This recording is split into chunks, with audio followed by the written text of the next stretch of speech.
episode of MSP Compliance Chronicles. We're going to talk only about compliance and MSPs, all the other topic in the market, and how you can take an advantage of it and start make sure that you and your clients are protected as much as possible. So, hello. Well, it's kind of awkward. The audience only sees me right now, Shy. So, Uh, hello. hold on, hold on. They can't see me. No, on the left side of your screen, you need to click on your face with a little right checkbox to turn your face Yeah, back that on in the is. screen. There. Right, All hold on. right. It's. Make it again. The bottom has views where you can select different views. You've double clicked on me, I think. Okay. There you. Now we got you and me. Sorry, There we are, buddy. sorry. There we are. Nobody wants to look at that long. That's a Yeah, yeah, terrible yeah, thing to do to them. You don't want yeah, to do yeah. that. It's from the test. I'm sorry. So, yeah. So, thanks everyone that are here. So Matt, uh, let's start. So our Okay. topic today it's about supply chain management and compliance. We're going to talk about best practices. Matt, please, Let's lead let's start. off, right? Yeah, So if we're looking at this from a yeah, control framework, you're touching on a few things, right? yeah, You're touching on Control 15 safeguards that are inside Control 15 around supply chain management and supply management, but you're also talking about two, right? And talking about three, and talking about some things around shared responsibility matrix, right? Because when we're talking about two, we're discussing the understanding of where's my software, where does my stuff that I might use. Service providers obviously come into that conversation in some interesting ways. But additionally, what we're really talking about is three, and three is my data. What's its sensitivity? What's it worth? What's the risk to me? And what are these third party supply chains and even more specifically, third party manufacturers of software that I consume that now create risk for me inherently, right? We've seen it play out several times, most recently with Move It, right? Just what a yeah, massive one. You have Log4j, you step even further back into Solera Gate and into the Hafnium shenanigans around Exchange.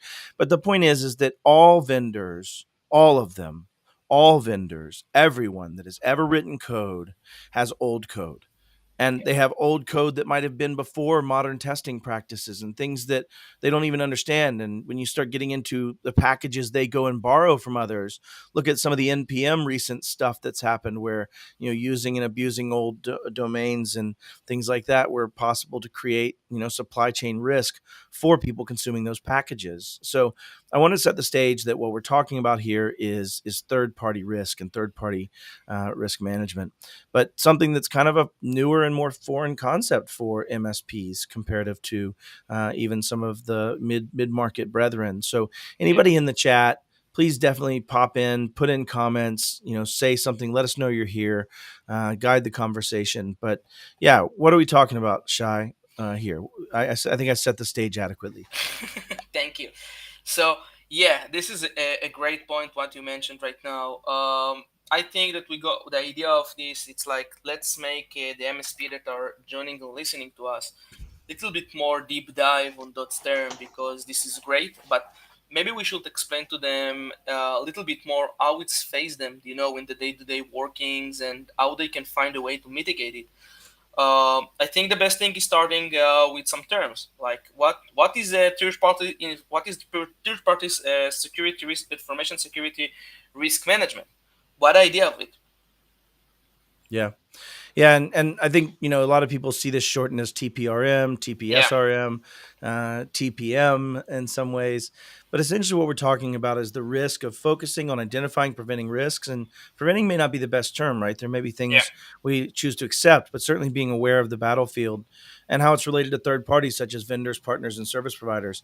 And this is so critical, right? Because when we start looking at the most recent national cybersecurity strategy in the U.S. and virtually all of the Five Eyes communities, they're starting to say, let's shift this responsibility up to the service provider. Let's shift this responsibility, which means you. A lot of Yeah, the people listening to this conversation right now are the service providers for their SMB, for yeah, the mid market in a lot of cases. And so we're talking about shifting that risk up and responsibility up, which means at the very blunt term of it, the tools you as an MSP choose to use, the partnerships you choose to make, are all risky and also beneficial to you at the same time. I don't want to shake anybody's foundation of business, but if you're in business for risk. You are not in business to avoid risk. You're in business for risk. You take a risk, and for that, you receive X reward. And the bigger the risk, sometimes the bigger the reward. But in this case, these are risks that maybe don't aid your objective. Having yeah, non healthy partnerships and not understanding risk don't necessarily always aid your objective and may be problematic for you. So I want to make sure we're clear when we're talking about risk, we're not just talking about preventing, we're talking about healthy management of risk. yeah, And so that's the stage that I'd want to add to that, Shai, is, what is third party risk management? It is the things you say, here's my standards, and then you measure against those standards. And hopefully, if you fire people because they don't meet your standards, you build some degree of reasonability for yourself. You build the ability as an MSP to say, yes, here's all the due care that I placed into what I did here. Here's how I meet reasonableness and why I chose that this partner was not going to meet the standards that we needed. yeah. Right. So, anyways, any You're thoughts on right. that? Yeah, absolutely. I think it's even more deeper. Even MSPs, all of them writing some scripts to their client, automation, and Sure. etc. And they suppose, from my opinion, when they do this using, for example, Git, manage maybe a small CI that can, even what they write, their script and their automation, take in consideration what they do and focus on it, right? And make sure that there is, use maybe some open source tool to review. There is a lot in the market that we're going to talk about it later. How they can even Can decode can there, you right? put Steve's can you put Steve Kazan's comment up? Click on that for Yeah, me. there you go. Steve, this is a great question, and I'll give you Yeah, my opinion. I'll tell you this is my opinion. Will MSPs get paid for this extra reward and risk? I think he's meaning by that. How will they charge for it? Do they roll this into an existing service? Or they create a new one? I think the long answer to that, and it's great being a security guy, is yes. And what I mean by that is, I do believe there's a couple of forces at play right now, Steve. If you look back to when you and I don't know your age, but based on your picture, you're probably a little bit my age. But if you look back to when we were kids playing with technology, we literally bought a new modem and had to put a jumper across these two pins so I could say it was COM 2, and then another one for COM 3. And eventually we got USB and plugging in with a universal serial bus. And then eventually we got hard packaged devices like an iPhone or an Android phone that had everything in them. They were working the way they were. I can buy a commodity laptop at Best Buy. As we go forward, you look at server infrastructure, working with server 2003, 3R2, 8, 8R2, 12, 12R2, 16, 19, 20, modern server OSs, all of those being different variables in an environment, whether or not someone updated or upgraded, whether or not they paid for that next fee, all of those creating delineations and variable differences compared to when you went away from an Exchange server. That Exchange 2013 needed to have a certain on 10K spindles, a certain maybe on SSD type spindles, a certain place for the log storage. Each of those, and then we have to manage all of the updates, manage the service packs to I just turn on Google or Microsoft Office 365 and it just functions. So you see a lot of the commoditization. I did you mean extra risk, but as you see this commoditization, there's an interesting thing happening. You're eroding the value of an MSP. I used to tell my VP of operations that we were changing from a world of plate spinners, and this was 2 or 3 years ago, to a world of more deeply integrated in the success of a company, more deeply strategic around security, and way less keeping the plates spinning, right? Way less keeping the computers running. And so as we break into that, when I first converted our first few clients over to modern, where I was using Office 365, Azure AD, identity services, extending that into SaaS apps, and doing that all pretty much automated, they fired me. And the reason they fired me was they said, Matt, you don't provide any value for your 250 a head or whatever it was. Right. And so you get into this world where unless we convert and pivot to being more strategic, we are already seeing an erosion of that primary cost. So back to your, where do we put this in? I think though, if there are people undercharging for this now summarized additional risk, strategy work, security work, things we're doing that we take on responsibility and risk for, I think you will find people demanding the higher prices, and I think you will find people valuing the commodities less. That's my opinion of where we're heading. It's almost an erosion of one and a bulk of the other. Now, would you charge extra for it in the interim? Would you charge extra for it with infrastructural clients that haven't made that commitment and change, and you still have the plate spinning, drudgery of a lot of the tickets and work that go in with that? Then yeah, I think that you might charge extra for it. So when I say yes, it's probably it depends. Anyways, hope that helps where my mind is. I think we're getting to where I could script the same experience for 700 clients and have very little delineations. Everybody using this and some third party SaaS. I know how the identities are going to connect. I know what telemetry I can get. I know how I can script and automate most of it. I know I can educate and onboard people in the same exact way with the same videos and the same data points. Which also, going back to this, Shy, Yeah.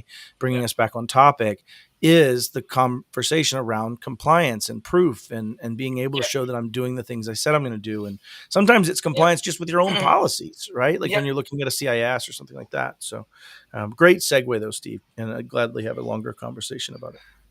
Yeah. So, awesome. So the next topic that why this supply chain management is so important. So I Yeah. think it's most of the topics in here. It's like what you it's like summarize what your insight in this in the what you start talking right now, because what you all that you need to do it's about mitigate the risk.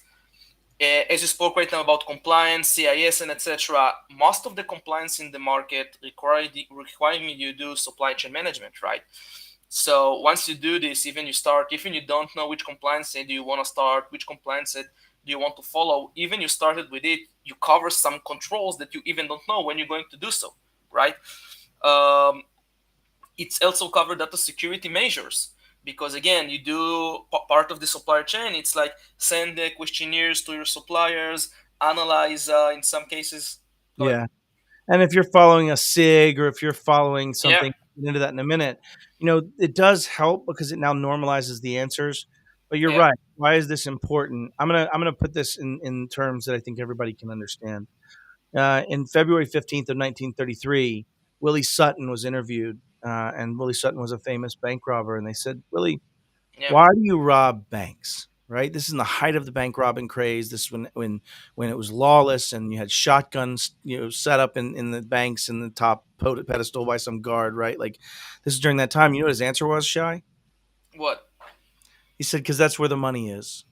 And I think what you're starting to understand is why does supply chain risk management matter so much right now? Because that's where threat actors are attacking. Because that's where the insertion point is. Because that's where the force multiplier is. Because that's where, as MSPs, our primary reason of being a target is because if I wanted to go make money as a threat actor, I would far rather attack one you, one Steve, one Ben, right? I'd rather do that and have that matriculate out into 500 customers, partners, and clients that I can do the same for. And so when Yeah, you think about that, that fastest path to home is through software supply chain risk right now. I mean, obviously, it's still identity attacks and it's still the traditional malware and living off the land tools type things that are all part of today's landscape and menagerie. But also, it's if I can inject something into this GitHub and yeah, have that be a backdoor that I can execute on 12,000 Move It servers that are out there, or a SQL injection, or something that I can do, then I can find that as a weapon I can use, right? And we yeah. talk about 0 days all the time. You don't need a 0 day when you invented it. You don't need a zero You're day when you right. put the code in there. And we've been seeing this for 2 or 3 years, and it's so nuts to me that everybody ignores large trends like this, right? This literally started down the path with SolarWinds in December of Yeah, 2021. We're sitting here in June of 2023, and we're still not dealing with this. And I think it's just the fact that the whole world is dealing with this, Shy. I don't want this to be an MSP problem. I think this is yeah, a corporate problem too. I've seen in industries and corporations that can't do this well, even though they're answering the questions, even though they're following. And if we can go to the next slide, yeah, even though they're following, a SIG or a CAIQ or some methodology like that, they're just the questionnaires aren't good enough either. And so Yeah. for me, when you talk about this, looking at their data security posture, looking at the vendors, how they handle things, I much more care that they care than how good they are at it. And what I mean by that, go ahead. Yeah, no, no, you're right. I think there is two sides of the coin. One of the people who are using the solution, and the second one is the vendor who developing it, right? Sure. So for us as people who buying solution, how do you think that we can make sure, not only from the questionnaire side, SIG, CAIQ, all of that, that we can make sure that the vendor, manage supply chain by himself during all of his, develop cycle. Yeah. It's funny. You talk about Progressive Software, right? Who Yeah. owns Move It? They have SOC 2. They have a 27001. I saw my friend James pop up. James Azar is a pretty famous CISO, pop up this morning and go, well, this is how we know the world's broken. And he's not wrong, right? Not only are people not patching, not only, I mean, I don't know if you knew this. I started calling Move It people that I found that were Hmm. compromised. Now, I'll say two things. One, early on, I was actually wrong. 2021, 2022, 2023 versions have the potential to be patched. So no way directly without actually probing the system on that. But Yeah. the 2020s and the 2018s that I found do not in some of the earlier versions. And so, there's so many people that haven't patched, that have old systems out. They don't even track their own software, let alone service providers and supply chain and the software that is out there. And even to your point, right, Move It is a software that is part of their Yeah. supply chain risk, right? Yeah. Um, but go ahead and kick it to the next slide if you can, Shai. Yeah. Please. Oh. So what's SLSA? Break this down. And usually, if we use these, we need to Yeah. define them. So what does it stand for? You do that. I'll do the stand for. I know what it is. So SLSA, it's actually in nutshell, it's a guidelines that you as someone with developing a solution should track from the source code to the binary during the compilation side. So most of the CI/CD and automation tools like Ox Security, like Sneak and etc., reviewing the source code itself. But Right. during the development of when you do the binary, from example, if you develop in .NET, if you develop at Node.js and etc., in the process of the binary that you're making from a source code, the binary out there, that you make sure that everything is not changed. It's funny because, and if you deep dive on the SLSA, you realize that they look about it same as the S bomb, that you need to have Yep. some I was wondering if you were going to get me back to SBOM. So let's just do some yeah. defining for people. SLA stands for supply chain levels for software artifacts. And what it's really meaning is getting all the way down into the nitty gritty of what's in there, in the same way that SBOM, or a software bill of materials, is trying to be a list of the ingredients. Think Food and Drug Administration, putting how much magnesium, how much whatever it may be. Whereas SLSA takes it deeper into the operational tactical components of using those SBOM components. So don't get the two confused. They're definitely separate functions, but I'm glad you brought it up, that this is going to aid and drive in that software bill of materials of what's in there, so that Yeah. you can think about software risk management. Yeah. But yeah, continue. Sorry. No, no, you get. So yeah, for we as we saw it, from our perspective, this step is very, when you develop software, it's very important when you need to consider any steps of the development lifecycle, because most of the companies that developing things are developing based on the CI/CD. So as much as the CI process is deep dive of searching vulnerabilities, or try to analyze and find something that can make a huge backdoor and etc.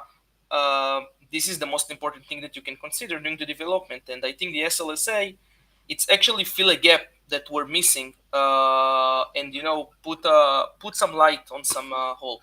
So what do you think? Let's tackle a tough problem from Ian Barkley. Yeah. I You will should. I will say I'm going to answer this without the term Kaseya in it. I'll answer this, Ian, with the understanding of kind of the nature of the market. So Yeah. Ian says that, Matt, knowing what you know about the large portfolio of vendors in the market, would you put more trust in a product that is housed under a large portfolio, or a semi-mature vendor with a single product? IMO Kaseya product might be more targeted. It might have a better controls in place. So let's just take away Kaseya and say the words, anybody that has a conglomeration that is buying up software to serve some need, and there's several of them in our world. Um, I think there's a state and time that several of those statements are true, Ian. Here's where I'll start it. I'll start it by saying when you see roll up acquisition of companies, you don't always see any direct and immediate investment impact or management of integration to some extent. You don't always see that happen. So initially, I think in this current world, in the current state of capitalism around software companies and service provider companies in our market, I think there's very little controls to force the companies that buy to do better. Now, I would say at the same time, I don't know that that's true for any startup or even any mature vendor that has a single product. And I'll say that for another reason, that someone starting today, starting software today, that's well funded is definitely more aware of their own due care and due diligence around building a secure software development lifecycle. They're likely to be doing modern coding practices. They're likely to be doing more modern API centric work, which allows for more configuration testing and validation of things. They're likely more likely to be set up for success and not have as much tech debt. I'd start with that. That's what I would start with. Now, I would say in the immediate interim, the one that sold, you have a decapitalization of some of those parties from that effort that was that mature company that probably had that tech debt that sprung up and then sold to one of those platform companies.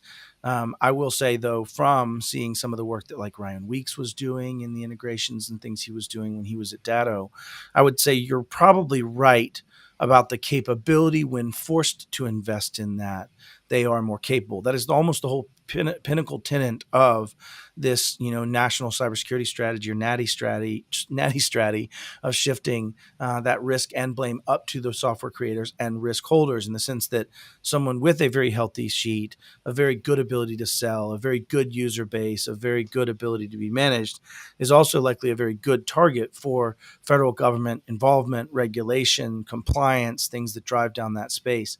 So I think if you can fast forward far enough, Ian, the answer is probably yes, in the way you see it in my mind. I think in the interim, however, I would probably stay with someone that is smart, fairly well funded, can demonstrate a healthy understanding of SDLC, a healthy understanding of CI/CD methodologies, a healthy understanding of how they chose to go to market, and then are transparent about their own corners cut. I won't name the vendor, but there's a vendor that does some security function that started up and really cut corners and really did some bad stuff with the way they handled their code and the way they handled their product. I mean, all the way down to shy. Actually, they exposed their main code directly. They sucked down raw code to the machine to be executed. Like very poor choices. But as they went forward, they were in a position to be pivotal and quick with the way they coded, that they could fix that as they went. Whereas someone that has a much larger investment in their code base probably doesn't have the same speed to pivot.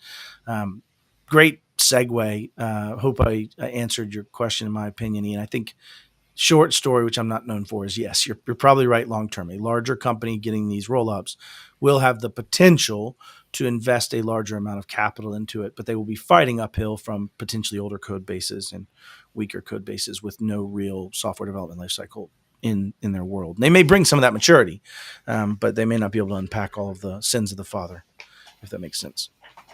Great. So I have a question for you, Matt. So Yeah, brother. most of this SDLC, SLSA, and etc. are focusing on software development life cycle, software development. Honestly, when you Sure. develop some product, but as we try to keep focus Well, on the everybody MSP, misses life cycle, right? Like we're yeah, we're also talking about the rest I'm of gonna it. I'm There's a going to lot my more to point. be talked about in life cycle here. Yep. Let's just be honest. Yeah. This Uh, now I'm getting to my point. okay. So the MSP that are listening to us. So I think also they develop again. I back to my previous point. They developing many automation scripts and Sure. etc. So my question is, do you think that do they using Git CI/CD automation? This is part of thing that they should consider. No. Yes, So I thought you were going to ask me, are they doing it? The answer is no.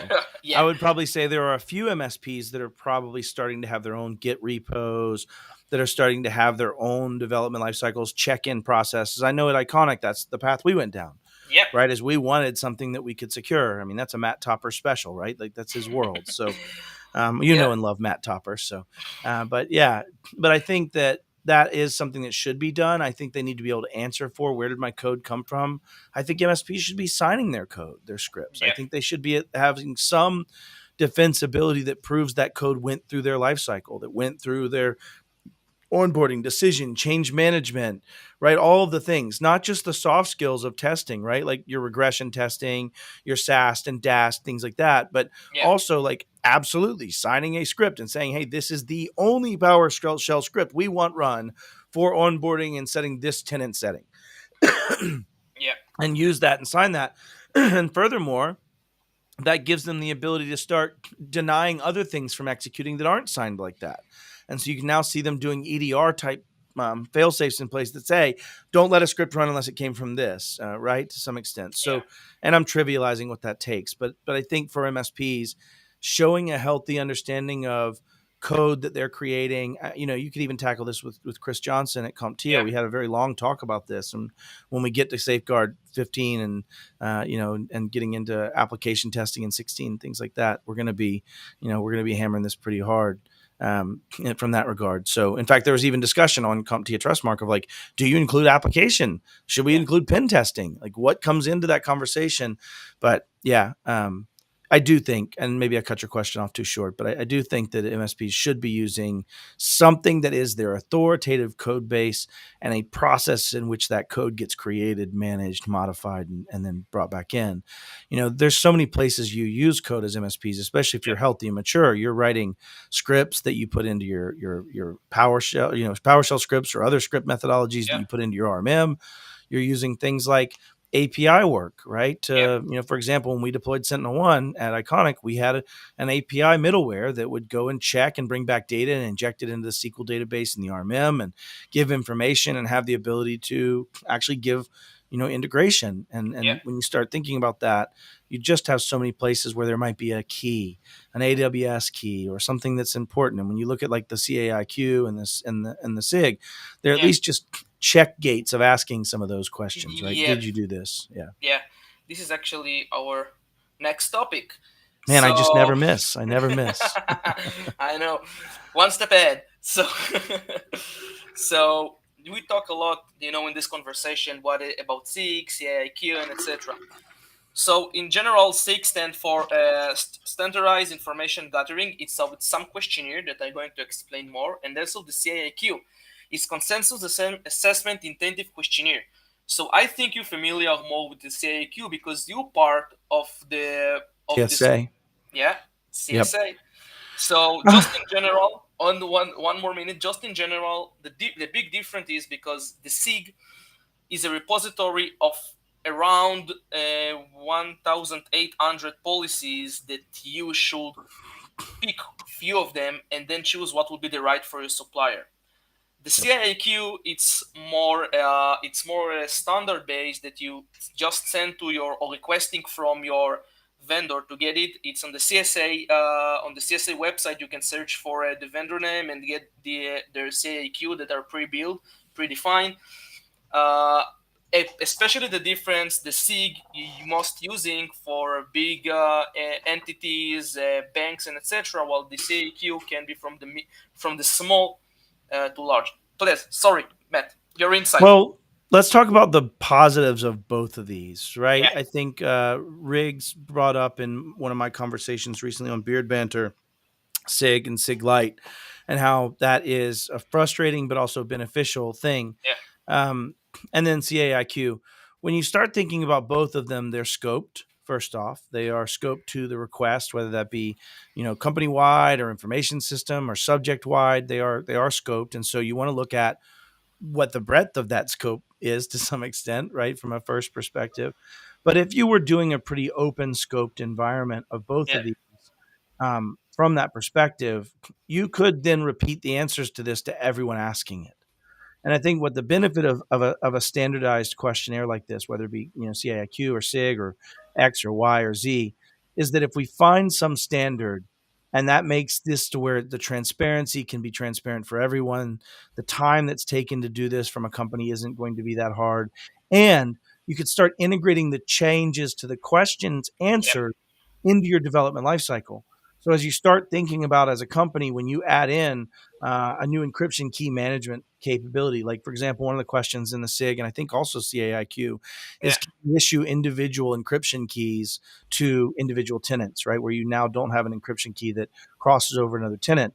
And so when you maybe change your product and now have the ability to do that in the way you work in your product, you would hopefully have in your pipeline to change that question and now therefore change that question for everybody's one trust platform, everybody's whatever it may be that's answering this third party risk management, right? Kamanja or whatever for Yep. managing these third party risks. So, yeah, I think for me, both questions have a fundamental flaw, however, with maybe a little bit less on the CAIQ side. And that there's so much, do you have this capability? And it's only about your honesty of that Yep. whether or not you check yes or no, right? You could have a really shitty capability of doing something and you say yes to it. Yeah, encryption key. We know we've got great policies in place to manage encryption keys. Stick single encryption key on Matt's home documents folder, right? Like that could be legitimately the policy and you check yes to that. How am I, as a consumer of that product, to know the differences between those answers, granularity of Yep. privacy? And I think without getting too far down it, any of these standards are just trying to thin the herd. They're just Yep. trying to get to some degree of normalcy of those answers. But I still believe that we're heading towards a world where you're going to have assertion or proof. You're going to have something that's assessing standards and configurations and things that are more than just a SOC 2 and more than just a ISO 27001 in some of the ways they're done. They're deeply assessed. I don't know. Sorry, I'll get off my soapbox here, but both of these help answer questions around how you manage your own code production.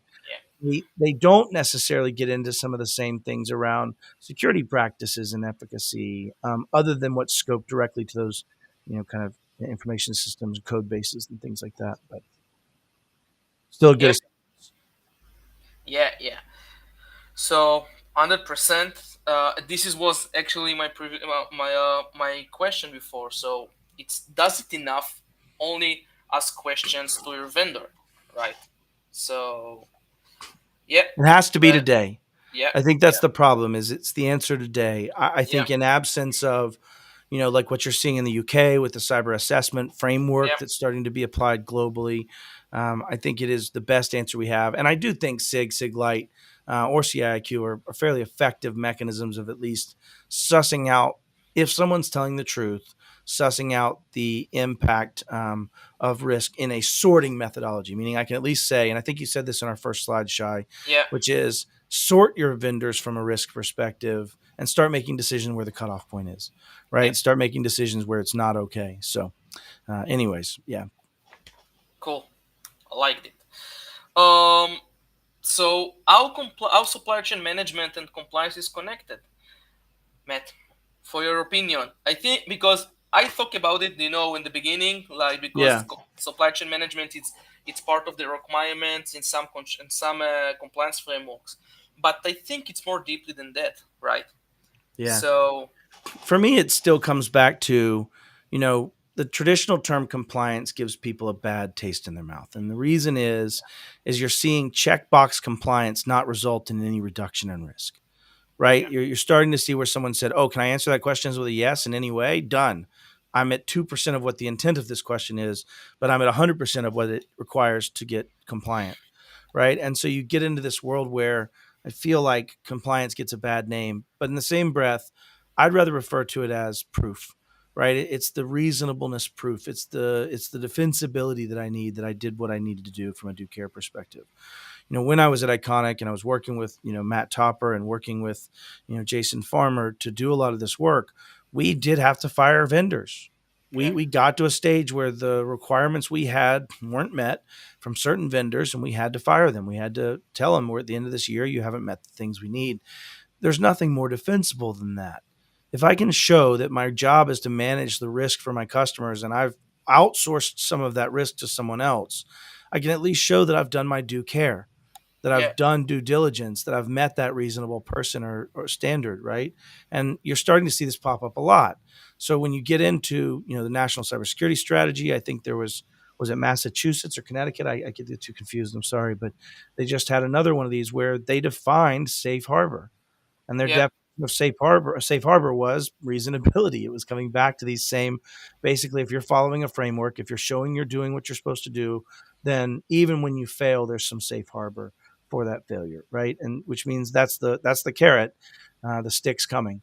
We have that same thing with looking at cybersecurity reporting from a CERCIA perspective from March last year that's still being worked on. We're getting into this point where, in order to show that you're meeting due care and reasonableness in this industry, you have to at least have a basic list of your supply chain. Yeah. You have to have a basic list of who's risky to you. You have to have a Yeah. basic cutoff point that you're okay with. Like ours was, you have to have SSO, right? Yeah. Why? Well, I wanted to have the ability to see my authentication and authorization landscape in one lens, if possible, right? I wanted to see a, company X third party software vendor admin and non-admin and consumer read only and all those things back in one single plane. And so we defined as part of our cutoff, if they didn't offer SSO and hopefully SCIM provisioning in the near future, or at least JIT capabilities, then I wasn't interested in doing business, and we had to terminate those contracts. Yeah.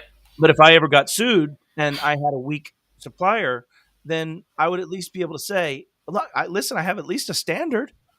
I fired suppliers that don't meet that standard. Yeah, they got past me on this one. They answered the questions, but it clearly wasn't true. I did my due care. Yeah. Compared to, did you even ask any questions? Well, no, they had this cool 30% off sale at the last conference I was at, so I bought it. Well, what kind of due care is that? Um, and I think, to the other point of management, which is this kind of ongoing matriculation, being able to do things for compliance where you have set cadence periods, or you have set once every 6 months do X, or get them to sign this annually, you're starting to set management. Right? If you look at the definition of management, that's an action, that's an active thing. That is not a passive trait. Management is not passive, it is active. Now, I'm not getting into the philosophical aspect of micromanagement, but the point being, there has to be some thought towards management. So, in my mind, supply chain management and compliance are very connected. And when you come to compliance, it's really, did I review this with them? Did I get a Yeah. copy of the new SOC 2? Did I ask if they had any further breaches this year? Did I? Did Yeah. I? Did I? Did we ask them to update the SIG? Did we? You know what I mean? And that's where a lot of Yeah. platforms are out there that do that for people, right?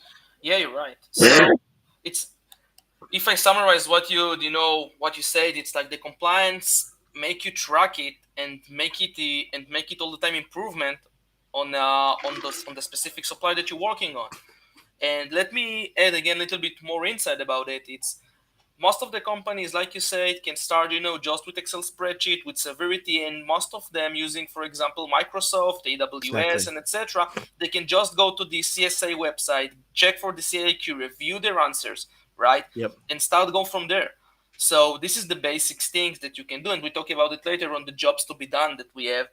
But yeah, 100% agree with you about it. Compliance is super important because it's keeping you on track. It's not like I created it and enough. Compliance is about improvement all the time. Analyze the risk and improvement. And one of the risks that company, MSP, doesn't matter who you are, should manage is the supplier chain risk. So yeah, Yeah. And I mean, 100%. I'd even point, if you look at it, we did the CAIQ version 402, Yeah, and because people aren't consuming that, there hasn't been a big onus to continue to update that. And I think showing that continued update, showing as a company, so I'd turn the lens a little bit to companies, is you should definitely stay on top of these assertions. If you finish your SOC 2 Type 2 period, time for another one, right? If you like, it's time to continue these forward. you're right. And I think the other piece that you said there that's assumed but is not always true is that people are actually trying to get better. I think you said it makes them get better. I don't know that it makes them. It definitely enables them to get better. It Yeah, enables someone to say, yes, I have this plan of action and milestones. I have this POAM that I haven't solved. Here's the things I could do to get better. Maybe here's some findings in my last SOC 2. Here's some findings in my last.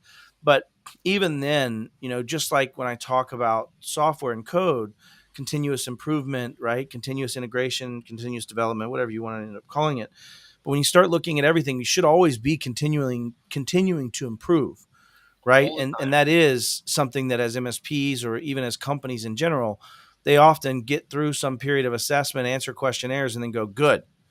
How often do they go back and go, man, can I get four more of those questions to a yes?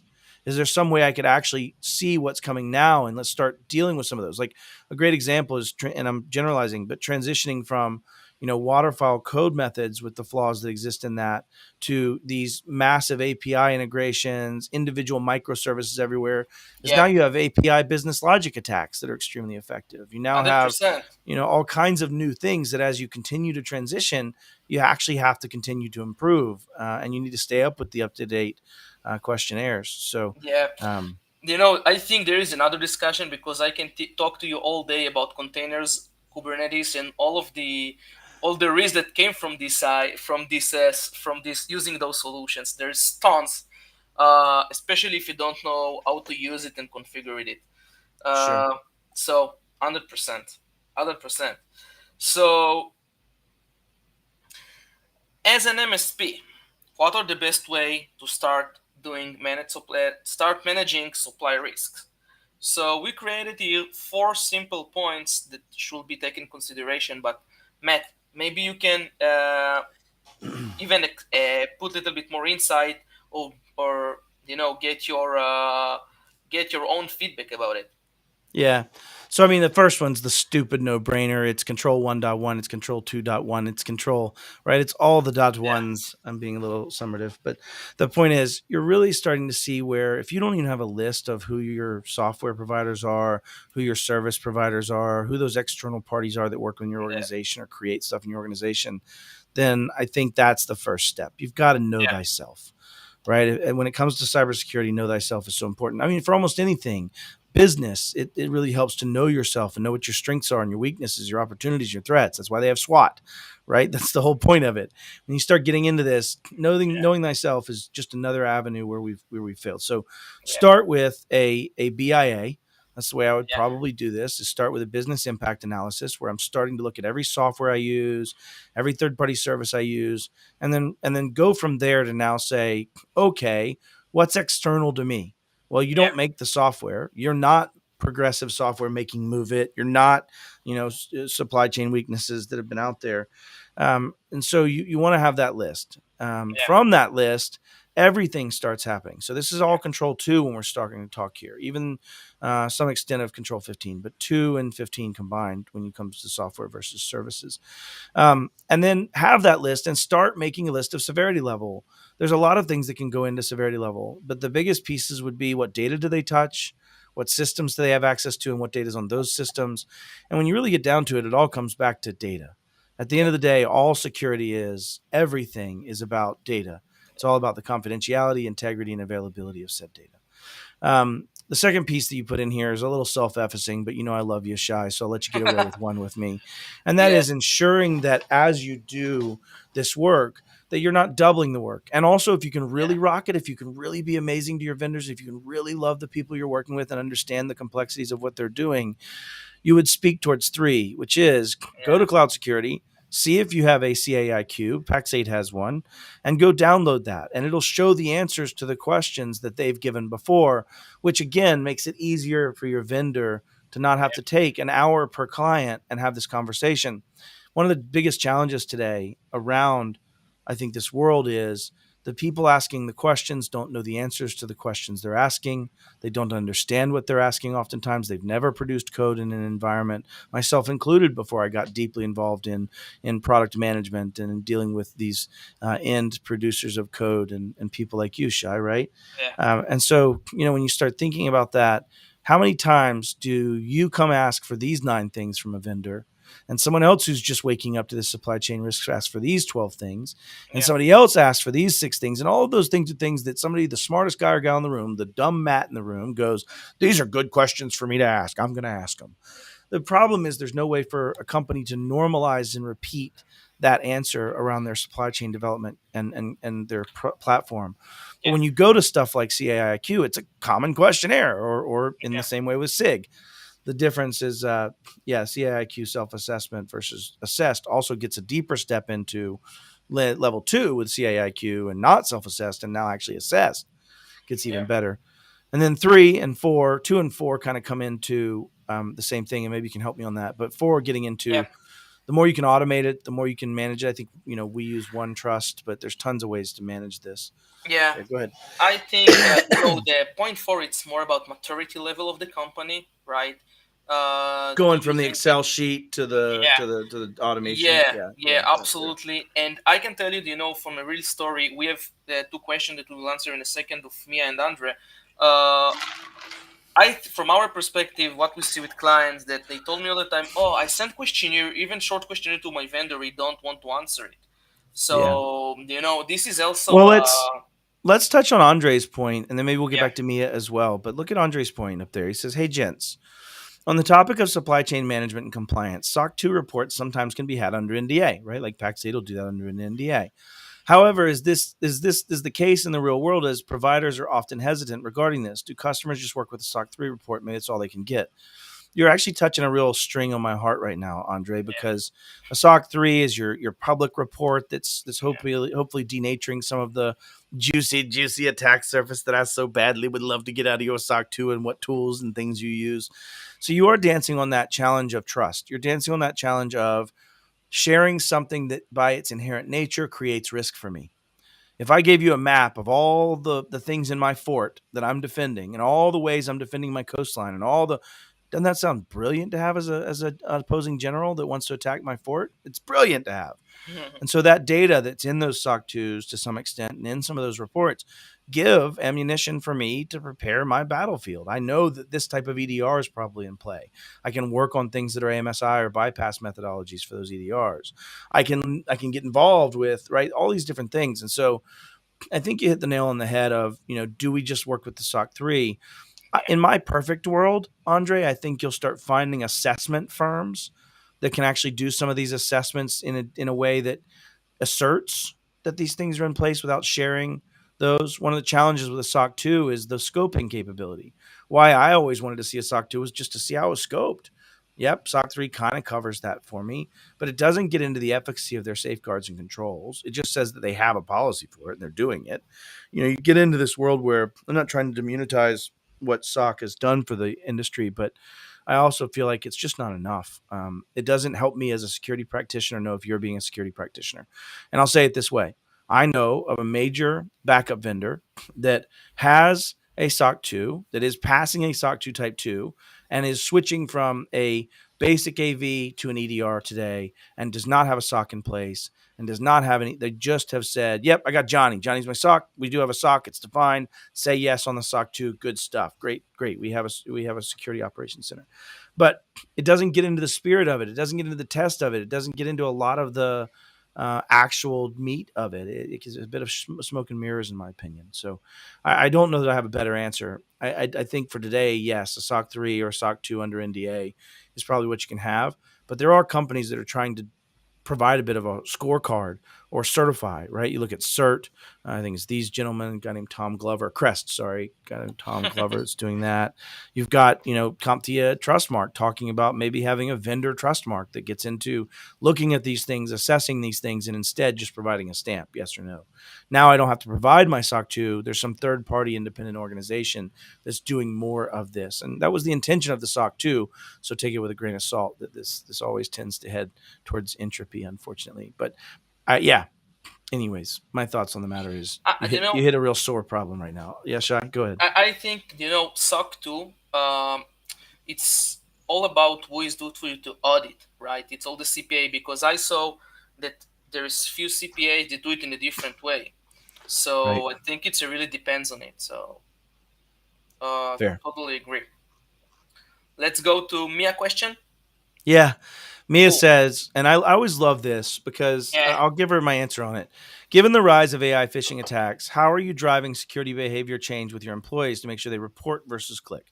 Which I think isn't inherently a brilliant question of when you look at Control 14 on CIS safeguards, you're talking about training, but it does talk about the actions. But every time it talks about the actions, it actually talks about the efficacy Yeah. so that your users can recognize a security event, so that your users can avoid clicking, so that your users, right? And so when you're talking about it, I don't think anything's really changed because of I think this is one of those things that often gets the buzzwords out, the breadth of it out, and I love it. But ultimately, most people aren't even doing the training so that their people could recognize any security attack, so that they are ready to respond as opposed to actually click, so that they question rather than jump.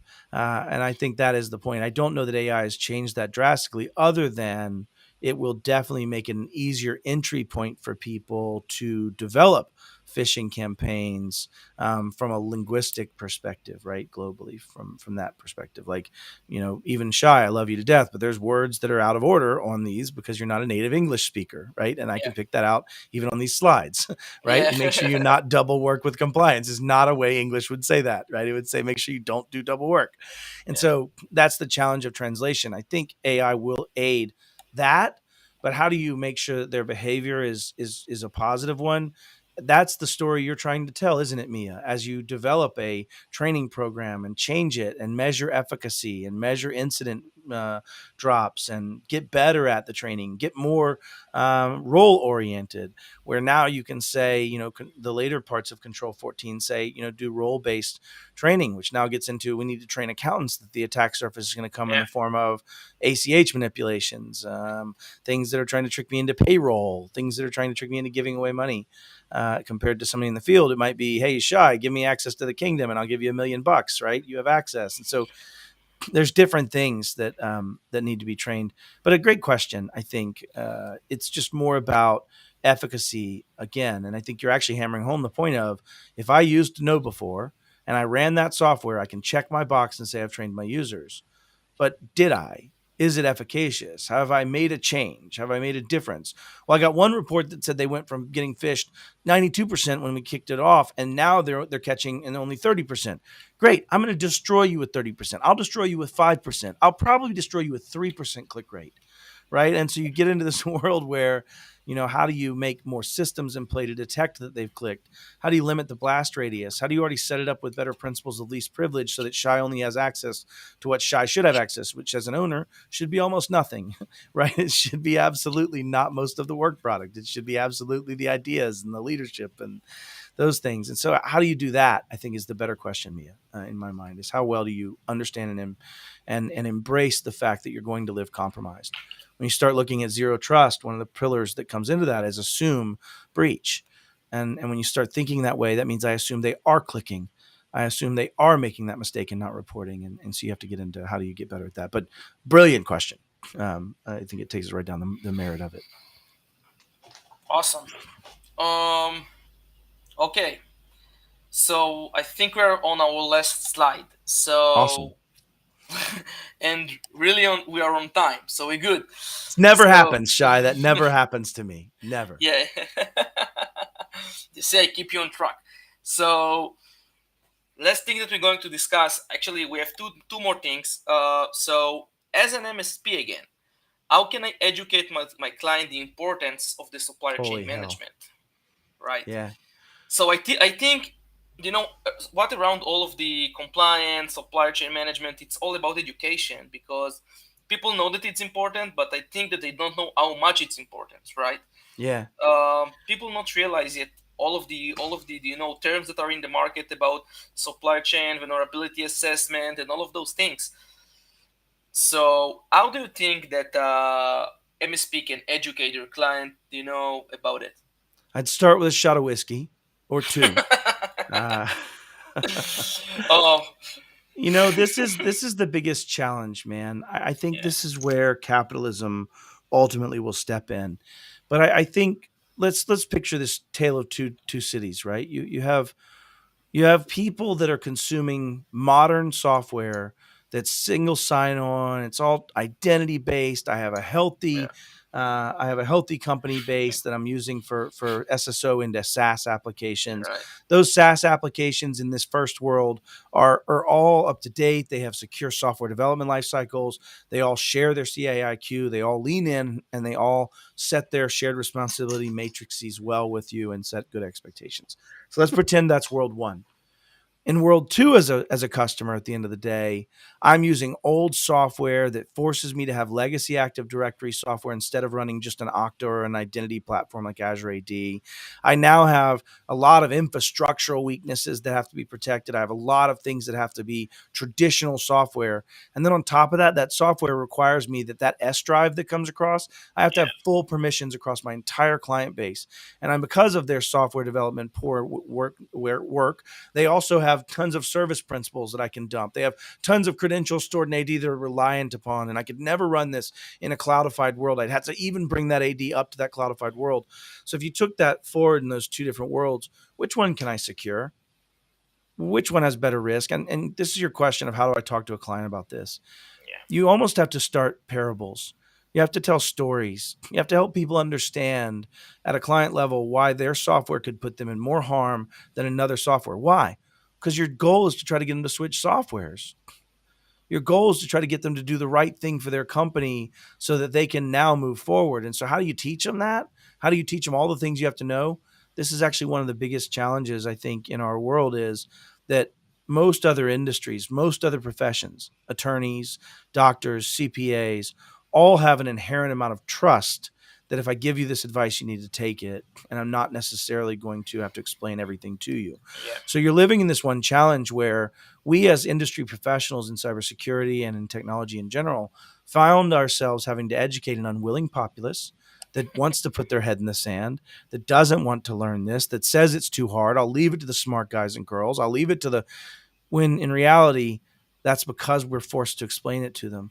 So I yeah, think in that light, the answer is telling stories, being a yeah, storyteller and helping understand that this company could be destructive to you. Now, we have a lot of examples now. This gets easier, yeah. right? I, And you see you, know, Steve. Sorry, you got to go. But yeah, this gets easier in the sense that you now have people that didn't get gasoline for a week in North Carolina after Colonial Pipeline. You have people not being able to actually receive pork and beef from the manufacturer that was yeah, down in Colorado. You're now starting to see supply chain risk affect U.S. government, U.S. citizens. Look at Louisiana this last weekend with Move It. Every single driver in the state of Louisiana has had their social security number, date of birth, address, car, political preference, donor status, height, weight, job, problems with their license, like everything pwned. yeah, Right? Like, let's be real about this. Like, this is going to be more and more real. I think it's getting easier to explain to your yeah. clients, but the shot of whiskey helps. Yeah, yeah. I connected. I think about it. As a story. Like, okay, let's show them a like best practice or some use case that really happened. Then highlight the importance of it. They have a supplier chain, and then based on it, we show them some one or two examples. What do they do? What they should do, and combine it to all of their exactly as you said, and connect it to their business objective and etc. So build a Yeah. story around it and show them the bad, the good, and what we shall do.